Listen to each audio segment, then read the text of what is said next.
Share মার্কেটে appointment এবং dismissal এর প্রত্যেকটার সাথে শেয়ার মার্কেটে যারা ইনভেস্টার্স আছে তাদের একটা এনগেজমেন্ট থাকতে হবে। কারণ এইটা রাষ্ট্রের টাকা না, এটা কোনো ব্যক্তিগত কোম্পানির টাকা না। অতএব যার টাকা, এটা তো কালেক্টিভলি আমার 33 লক্ষ বিনিয়োগকারী হচ্ছে এই কোম্পানিটা, এই প্রতিষ্ঠানটার মালিক। সে যদি এই প্রতিষ্ঠানটার মালিক হয়, এই মালিকানাধীন কোম্পানিটাতে কে এমডি হবে, কে চেয়ারম্যান হবে, কিভাবে কমিশন গঠিত হবে, কত দিনের মেয়াদে হবে, কত টাকা বেতন হবে, সে ছেলেমেয়ে সিঙ্গাপুর পড়ানোর জন্য চাইতে পারবে কি পারবে না, এই প্রত্যেকটা ডিসিশন মেকিং প্রসেসে তো ওই মালিকদেরকে ইনভলভ করতে হবে। এটা তো একটা কমন সেন্সের ব্যাপার। এই রাষ্ট্রের মালিক না, রাষ্ট্র শেয়ার মার্কেটের মালিক না। রাষ্ট্র হচ্ছে শেয়ার মার্কেটকে ফ্যাসিলিটেট করবে। যে শেয়ার মার্কেটে যেহেতু আমার 33 লক্ষ নাগরিক এখানে তাদের আমানতকে পুঁজি করে পুঁজিটাকে বিনিয়োগ করছে, এটাকে সেফগার্ড করবার একটা রেসপন্সিবিলিটি আছে। যেমন ব্যাংকগুলোকে সেফগার্ড করার রেসপন্সিবিলিটি আছে, ইন্স্যুরেন্স কোম্পানিগুলোকে সেফগার্ড করবার রেসপন্সিবিলিটি আছে, ফাইন্যান্সিয়াল কোম্পানিগুলোকে, অ্যাসেট ম্যানেজমেন্ট কোম্পানিগুলোকে সেফগার্ড করবার রেসপন্সিবিলিটি আছে, ব্রোকারেজ হাউসগুলোকে সেফগার্ড করবার রেসপন্সিবিলিটি আছে।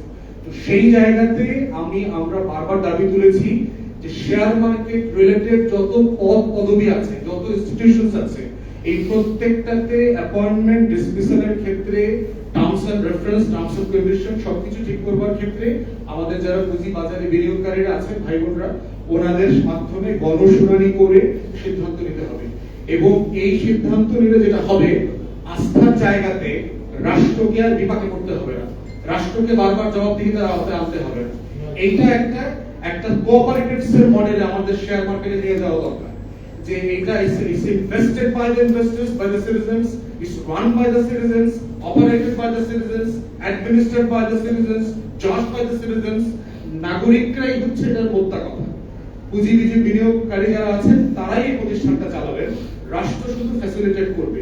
এই মডেলে না যাওয়া পর্যন্ত শেয়ার মার্কেটের যে নাটক, সিনেমা, গল্প, উপন্যাস, তথ্য কথা আমরা গত কয়েক যুগ থেকে দেখে আসছি, সেখানে কোনো সমাধান আমরা স্থায়ীভাবে যেতে পারবো না। তো সেই বিষয়গুলো আমাদের আহ্বান থাকবে অর্থ উপদেষ্টা, বাণিজ্য উপদেষ্টা, প্রধান উপদেষ্টা, যারা যারা এখানে রেলেভেন্ট, দয়া করে আপনাদের দায়িত্ব পালনের যে ফেইলিউর, এইখানে তালিকাটা বড় করেন না।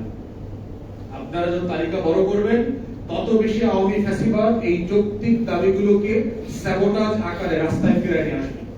এবং এটাই তারা করছে। প্রত্যেকটা আন্দোলনে আমরা দেখতে পাচ্ছি যৌক্তিক আন্দোলন, কিন্তু স্যাবোটাজ করছে।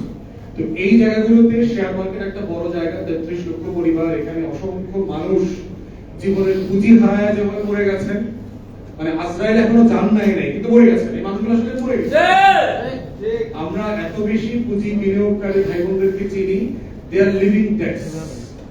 তারা হাঁটছে কিন্তু তারা মৃত, তারা খায় দায় ঘুমায় কিন্তু তারা আসলে মৃত, তারা বেঁচে নাই।